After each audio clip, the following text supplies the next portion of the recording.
Petición de Amnistía Internacional a candidatos presidenciales en Honduras. El organismo internacional envió una carta a cada uno de los 8 aspirantes solicitándoles que aborden la crisis de derechos humanos en un intento por frenar la violencia y la inseguridad que se vive en el país centroamericano.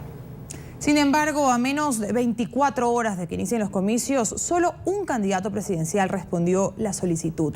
En la sede de Amnistía Internacional se encuentra Juan Carlos Bejarano con la información. Juan Carlos, buenos días. Adelante. Así es, este fin de semana hay elecciones en Honduras. Hay que recordar que este es uno de los países con uno de los índices, si no tal vez el más alto de violencia en todo el mundo, según diferentes organizaciones. Y por esa razón estamos aquí en la sede de Amnistía Internacional. Vamos a hablar con Nancy Tapias Torrado sobre una solicitud específica que ellos le tienen a los candidatos presidenciales. Nancy, bienvenida a NTN 24. Y primero que todo, ¿qué es lo que ustedes les piden a los candidatos de estas elecciones del fin de semana? En Honduras hay una crisis de derechos humanos y le estamos pidiendo a los candidatos que se comprometan a abordar esa crisis. Ese compromiso debe ser público, debe ser explícito y debe ser ya, es urgente hacerlo. La otra petición que le estamos haciendo es que se comprometan a proteger a quienes defienden los derechos humanos, quienes están sufriendo graves violaciones de derechos humanos y ataques por hacer una labor legítima. Tenemos entendido que ustedes le escribieron personalmente a los candidatos. ¿Cuál ha sido la respuesta? ¿Qué interés muestran ellos en, por supuesto, tratar de solucionar este problema de derechos humanos, sobre todo esos niveles de violencia altos que hay en Honduras?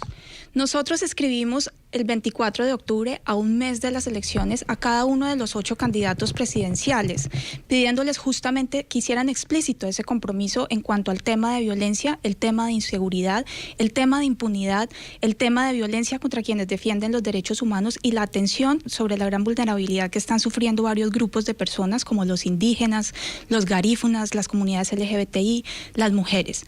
La respuesta aún está por verse. Hasta ahora nos ha contestado solamente un candidato. Y esperamos pues que esta falta de respuesta realmente no sea una falta de compromiso, pues el compromiso no es con Amnistía Internacional, es con el mismo pueblo hondureño que tanto necesita este compromiso. Nancy, ¿por qué razón hay estos altos niveles de violencia y de violación de los derechos humanos en Honduras? Para los que no conocen muy bien el país, ¿qué es lo que ha sucedido en las últimas décadas que haya llevado a estos extremos de violencia? Pues es importante notar que en el 2009 hubo un golpe de Estado. Sin embargo, también es importante decir que antes del 2009 ya había graves preocupaciones en relación a la situación de derechos humanos en Honduras. Con el golpe de Estado lo que hemos visto es aún más un deterioro en la situación del país y también un deterioro en la institucionalidad, en la fortaleza de las instituciones, pues estos realmente son muy débiles y ante la magnitud del problema falta una respuesta mucho más grande, mucho más urgente y sobre todo una respuesta que sea dentro de los derechos humanos. Y finalmente, casos específicos que en los últimos días se hayan presentado contra los defensores de los derechos humanos. Pues, por ejemplo, en julio de este año Amnistía Internacional tuvo que pronunciarse frente al asesinato de 3 defensores de derechos humanos ocurridos todos en menos de 10 días. Uno de ellos fue el asesinato de Tomás, uno de los dirigentes del COPIN o el Consejo de Pueblos Indígenas Lenca de Honduras, quien fue asesinado por un soldado en medio de una protesta pública. Más recientemente, lo que vimos fue declaraciones públicas en medios masivos de comunicación contra defensores destacados de derechos humanos como es la directora del Comité de Familiares y de Desaparecidos en Honduras, a quien se le acusa de estar desestabilizando el país o de estar tratando de atentar contra las elecciones porque ella está denunciando a nivel nacional e internacional que en Honduras se están cometiendo graves violaciones de derechos humanos y varias irregularidades. Muchas gracias, Nancy. Con gusto. Ahí está, esa es la solicitud específica de Amnistía Internacional a los candidatos presidenciales en Honduras. Eso es todo desde la sede de esta ONG en Reino Unido. Regresamos a nuestro Centro Internacional de Noticias. Adelante. Juan Carlos, muchísimas gracias por su reporte desde Londres.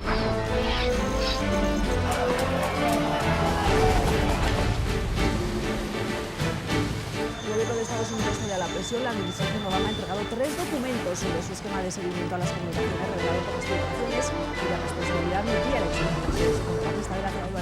las elecciones presidenciales de Venezuela, donde resultó electo como mandatario de este país Nicolás Maduro, ya que la organización no tuvo una presencia en este país.